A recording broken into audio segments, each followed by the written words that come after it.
Gracias, Agustina. Buenas tardes a todas y todos. El encuentro, como ya se dijo, es en torno al libro de Electra Stimili, Deuda y Culpa, y la primera parte discutiremos un poco o presentaremos los temas de manera discutida del libro y luego intervendrá la profesora Stimili y discutiremos. Respecto de la presentación, nos hemos organizado de esta manera. Constanza Serratore va a poner un poco el ojo. El libro tiene 5 capítulos. Constanza Serratore de algún modo va a poner el ojo sobre todo en el último de esos capítulos, en el quinto. Mauricio especialmente en los temas del cuarto capítulo, de manera que me quedan a mí los capítulos 1 a 3 como para que todos tengamos un recorrido por todos los temas de la publicación.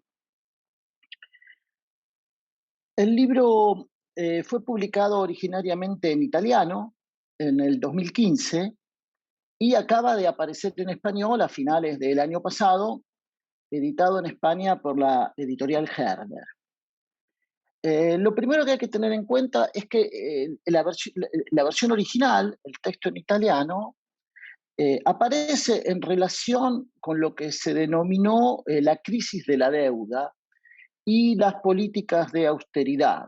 Esto es, acontecimientos que tuvieron lugar entre el 2008 y el 2012, antes de que se desatara la pandemia en la que todos nosotros estamos inmersos y donde el problema de la deuda ocupaba de alguna manera el centro de la escena. Hoy esa escena está, no digo que ocupada por otro tema, pero al menos dividido el problema.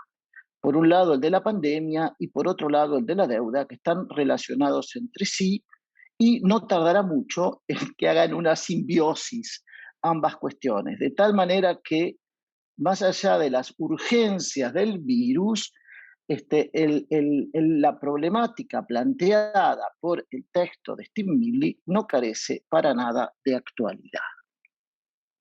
¿Qué es este libro en general? Bueno, en general a mí la sensación o la impresión que tengo luego de haberlo recorrido un par de veces se resume en 3 puntos que después voy a desarrollar, pero 3 puntos, ¿no? Para que un poco todos tengamos claro. Bueno, el primero es retomemos los conceptos clásicos del pensamiento político desde el problema de la deuda.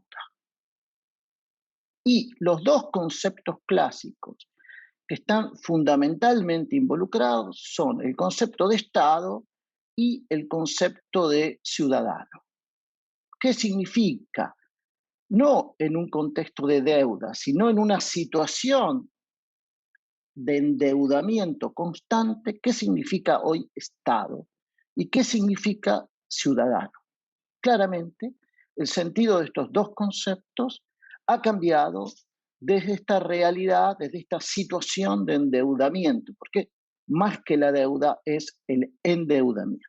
Ese es el primer punto. El segundo punto es que sí, es una filosofía de la deuda, pero es sobre todo una antropología de la deuda. Una de las grandes preguntas del texto, de las que motiva el texto, bueno, ¿qué es de la vida de los hombres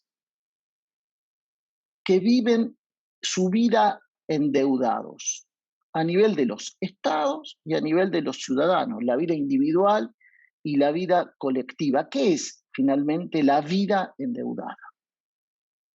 Es una antropología de la deuda, una antropología filosófica de la deuda.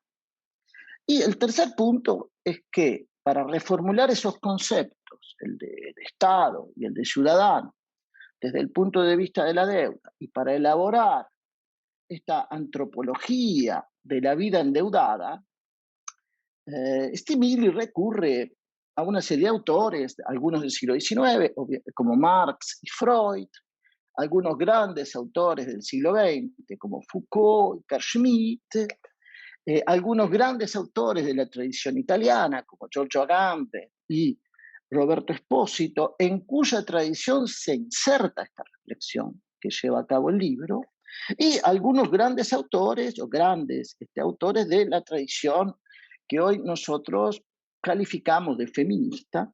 Esto es Judith Butler y Nancy Fraser.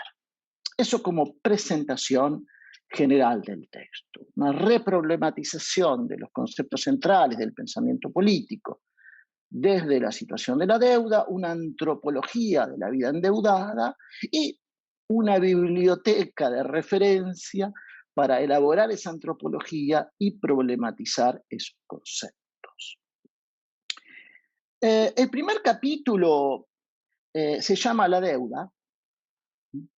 No nos sorprende, finalmente el libro es Deuda y culpa, pero yo le voy a poner otro título. Creo que el primer capítulo es fundamentalmente una discusión o el comienzo de una discusión en torno a la noción de mercado, a la problematización de nuestra idea del mercado. Y para eso, Stimili recurre a tres conceptos: al concepto de apropiación, al concepto de intercambio y al concepto de don. Obviamente no podemos seguir el detalle de toda la argumentación, pero sí hay que subrayar algunos puntos. El primero es el nexo que existe entre ley y apropiación, que Stimili estudia a partir de un texto de Carl Schmitt, donde aparece, entre otras cosas, que ya en griego ley y apropiarse son parientes, pertenecen a la misma familia semántica, etimológica, y no se trata solo de semántica, sino que la ley es, y el Estado finalmente, es una forma de apropiación sobre las tierras sin dueño y sobre el territorio de los enemigos. En ese contexto, Stimili se interroga, y acá yo haría de nuevo, señalaría un punto a mi modo de ver fundamental sobre el destino de la apropiación. Bueno, está bien, el Estado surgió como una forma de apropiación y a partir de ahí formuló su ley. Pero ¿qué es del destino de la apropiación? ¿No? Y acá, para ello, Stimili recurre a una polémica para pensar ese problema entre Carl Schmitt y Cogère. Esto es, sobre qué pasa finalmente con la política en esto que Schmitt llama la época de la unidad del mundo y nosotros llamamos la globalización. Es la época de la crisis de la política, entendiendo por crisis de la política la subordinación de la política a la economía, o para verlo de otro modo, la promoción de la economía a instancia política primordial y fundamental. Uno podría decir de manera esquemática que Schmitt está acentuando el elemento político, Cogère de algún modo está acentuando el elemento económico, pero lo que señala Stimili es que estos dos pensamientos confluyen en la noción de administración, de management, como se dice en inglés, de gestión. Porque finalmente, ¿qué es la gestión? Es esto, la subordinación de la política a la economía, sería el conducir a los hombres en términos económicos, ¿no? El segundo concepto que entra en juego en este primer capítulo es el concepto de intercambio, con el cual Stimili trata de poner en discusión algo así como el dogma de la economía, que el intercambio es una derivación del trueque. Esto es, entendiendo por trueque el intercambio de bienes que tienen un valor equivalente. Pero ese valor ya lo tienen en sí mismo y por eso se los intercambia. En cambio, el intercambio es otra cosa. Acá pone el foco del análisis. El intercambio es no el que reconoce un valor que ya existe, sino el que atribuye valor. Es la institución del valor. Y el mercado aparece acá precisamente como ese fenómeno colectivo de institución del valor. Y de este modo se constituye, propiamente hablando, en una institución política. Y ahí hunde sus raíces esa prioridad o carácter primordial o primacía, como ustedes prefieran, del mercado sobre la política. Bueno, tenía más apuntes sobre el capítulo 1, pero veo el tiempo y ya me empiezo a preocupar. El capítulo 2, que se llama una cuestión abierta, yo también le pondría un título diferente para que nos entendamos, es creo que la noción que mayormente se discute ahí es la noción de empresa.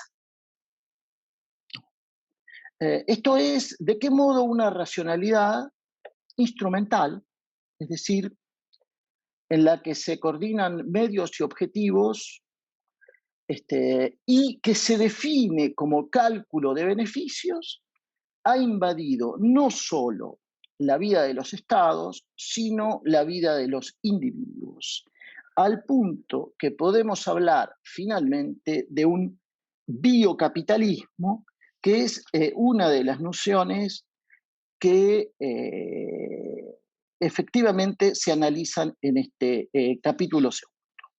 Ahora bien, en este capítulo hay como un quiebre en la argumentación. Veníamos sobre el tema de la apropiación como eje, ¿no?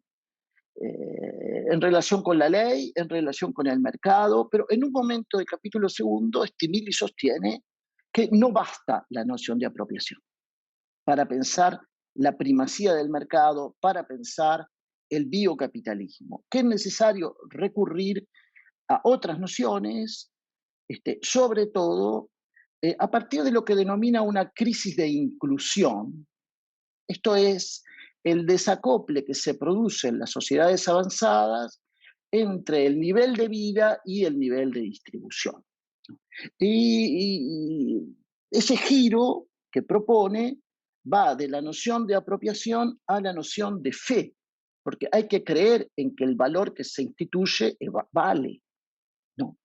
Y del Schmitt jurista al Schmitt que lee la teología y de Schmitt a Ben. Esto brevemente sobre el capítulo 2, por supuesto.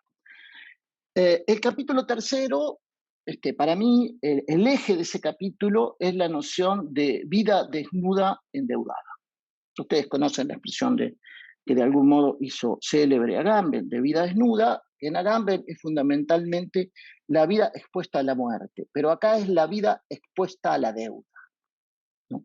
La vida, desnudez, es endeudada, ¿no? Es la vida expuesta a la deuda, a la deuda y a la culpa, ¿no? Y ahí aparece una figura que es la figura, también una figura del derecho romano, como la del homo sacer, pero acá no es el homo sacer, sino el adictus, el adictio, que es el deudor que no cumple con su deuda, y entonces el acreedor tiene el derecho de llevárselo a su casa, eventualmente venderlo, incluso matarlo y distribuir el cadáver en partes equivalentes a las múltiples deudas que ese deudor tiene. Lo interesante es esto, es que esa figura no deja de ser ciudadano, pero al mismo tiempo es esclavo.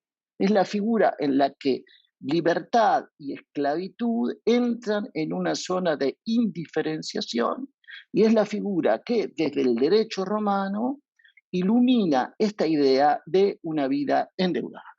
Entonces, los primeros capítulos, diríamos, mercado, empresa, vida desnuda, endeudada, con esta figura de la adicción.